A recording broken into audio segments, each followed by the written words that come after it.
Hi everyone and welcome to my YouTube channel. My name is Chinenye Ogwadima, a data professional from Nigeria, and in today's video we'll be talking about how to choose a data niche. Before you start choosing your data niche, you need to understand your why.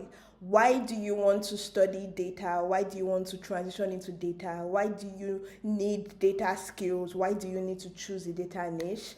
This is important because when things get hard in your learning journey or in your career journey, or even when things get really good, you can go back and understand your why. Why am I in this field? And it just helps the journey become easier. And one video I love is this Simon Sinek video on starting with your why. I would encourage all of us to go and watch this video. It really helps you to understand your why. The next thing we're going to be doing is walking through the 4 whys technique. So what the 4 whys technique does is that it helps you get to the root cause of a problem, but in this case we'll be using the 4 whys to really understand why you want to study data. You can choose to pause this video. Here you can see the outlining questions for your 4 whys. So the concept of the 4 whys is that you keep asking why till you get to the root cause of the problem or the answer that you want. So in this case, we can ask like, why are you interested in working with data? So let it not just be a vague answer.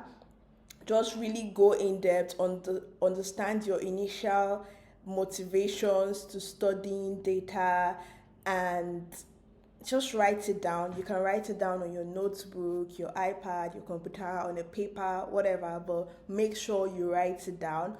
And if articulating the words is hard, then maybe you can record a voice note of your thoughts around this question. Now, when you've been able to answer why you're interested in working with data, the second thing is, why does the type of data you're interested in matter to you? So maybe you're interested in healthcare, finance, the environment. Why does this type of data make sense to you, or why does it matter to you? The next thing you want to ask yourself is, why do you want to work with data in this specific sector? Why is this important to you? Like, why do you want to work with data in this specific sector? So you've identified that you're interested in healthcare, but maybe you're more interested in the visualization part, or really understanding how machine learning can be effective in the healthcare sector. So this question helps you uncover your desired role and then the skill sets needed to achieve those roles. Then the last question that would be asking is, why will solving this problem or answering questions in this data niche make a meaningful impact or difference to you or others in this sector? So this question helps to expose your desired outcome and purpose for these skills. Welcome back, and how did that go? How was the whole process of discovering your why for data? Just let me know in the comment section. You can react with a heart. You can like this video to let me know you're following. Just let me know. The next thing we're going to talk about is transferable skills. Transferable skills is any skill, mindset, thought process that you've learned from your previous career, your previous phase of life, and you feel that it would be effective in your data journey. Why does transferable skill connect with choosing a data niche? So sometimes when it comes to choosing a data niche or identifying a data niche that is best suited for you, it can sometimes be tied to something that has come easily for you in the past. For example, in the past, you might have started a podcast, and because of this podcast, you've learned how to communicate effectively. You've learned how to ask questions, because in the podcast setting, you're always interviewing people. So you've really learned how to go in depth in your questions, and this can come in handy maybe in the data journalism field, where sometimes you have to interact with people to really understand the situation, make your research, create case studies, create stories around subject matter. So this can come in effectively.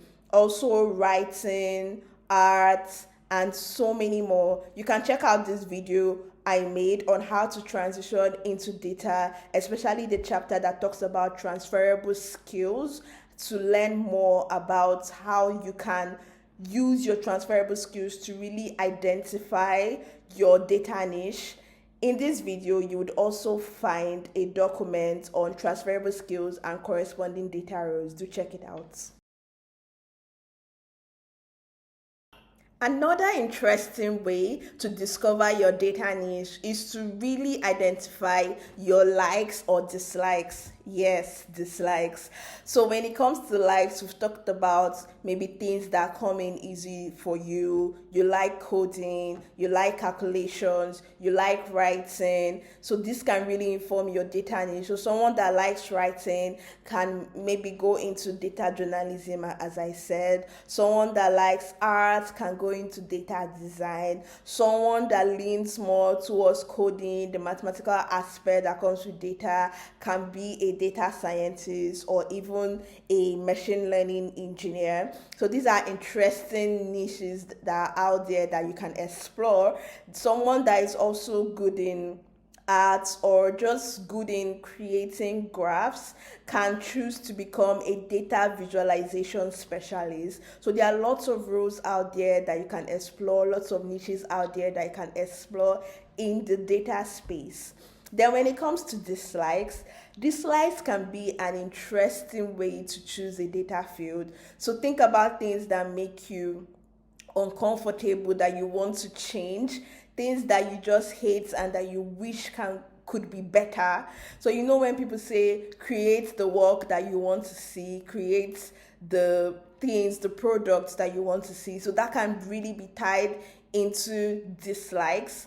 So personally, I'm working on this a passion project called Jabali, where I'm not only documenting gender-based violence cases, but also working towards creating interactive visualization that really puts a face or puts emotion to the numbers.